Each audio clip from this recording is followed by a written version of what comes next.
Baik, berjumpa lagi dengan saya di video kali ini. Sebelumnya saya akan memperkenalkan software yang saya gunakan untuk mencari judul penelitian, yaitu software Publish or Paris ya.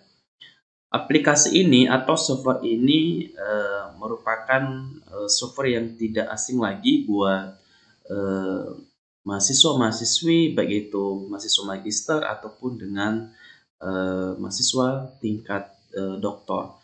Jadi ini buat mahasiswa-mahasiswi S1 yang baru melihat atau baru mengenal yang namanya Publish or Paris ya.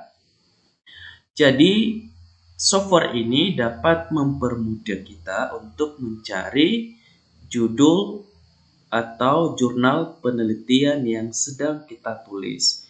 Misalkan kita mencari judul penelitian atau judul skripsi mengenai sistem informasi akuntansi.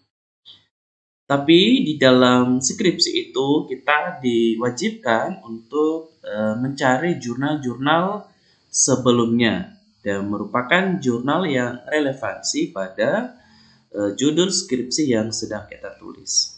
Di sini ada beberapa yang terindeks, baik itu misalkan Google Scholar yang pada umumnya yang kita sering gunakan, kemudian ada juga Scopus atau merupakan jurnal-jurnal internasional yang sudah terindeks Scopus.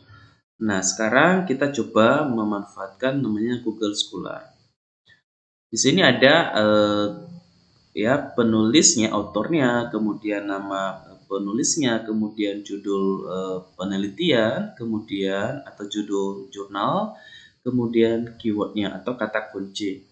Misalkan kita ingin atau sedang mencari tentang misalkan sistem informasi akuntansi. Nah, kemudian berapa judul jurnal yang harus kita perlukan ya untuk mempermudahnya jangan terlalu banyak, misalkan ada 100 judul jurnal.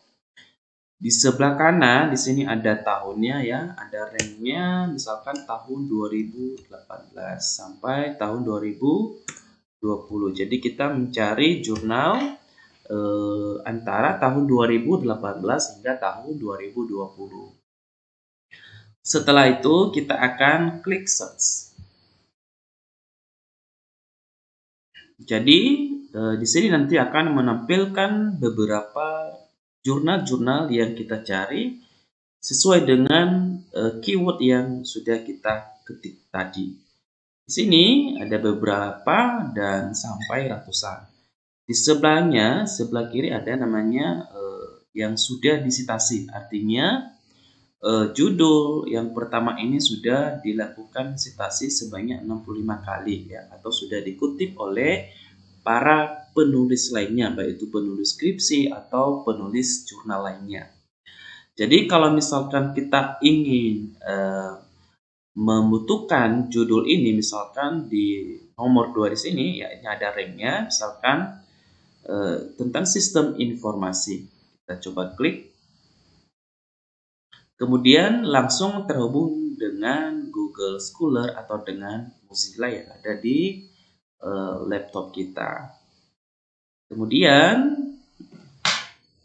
ya akan muncul ya di sini misalkan kita atau relevansi dengan judul skripsi yang sedang kita tulis tentang sistem informasi akuntansi pengendalian internal terhadap penjualan.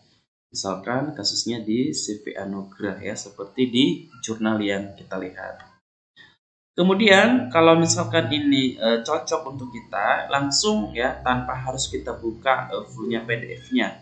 Kalau misalkan kita hanya butuh nama penulisnya, kemudian tahunnya, kemudian adalah judul jurnal, kemudian adalah hasil penelitian. Nah, ini adalah judulnya, kemudian nama penulis, kemudian tahunnya tadi ya. Tahun tadi bisa kita lihat di sini ada ya, tahun 2020.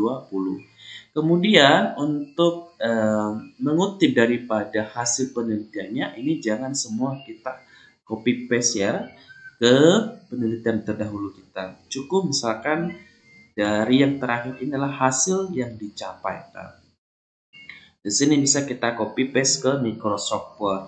Jadi itulah adalah langkah-langkah untuk mencari ya beberapa jurnal yang berhubungan dengan judul-judul skripsi yang sedang kita tulis. Jadi kalau misalkan kita langsung cari di Google Scholar, artinya itu hanya memunculkan 1 atau sampai 10. Jadi kalau kita menggunakan software ini tentu memberikan lebih banyak ya judul-judul yang sangat berhubungan dengan keyword atau kata kunci yang sudah kita ketik tadi, sehingga akan memunculkan relevansi judul yang sedang kita cari. Jadi semoga video ini dapat membantu mahasiswa-mahasiswi yang sedang menulis dan juga yang sedang mencari jurnal-jurnal yang dibutuhkan untuk dijadikan sebagai riset penelitian sebelumnya. Semoga dapat bermanfaat video ini dan juga berguna bagi teman-teman yang sedang menyelesaikan studi. Terima kasih sudah menonton video ini. Jangan lupa untuk like dan subscribe, dan semoga channel ini juga dapat berkembang seiring dengan berjalannya waktu. Terima kasih dan sampai jumpa di next video seterusnya.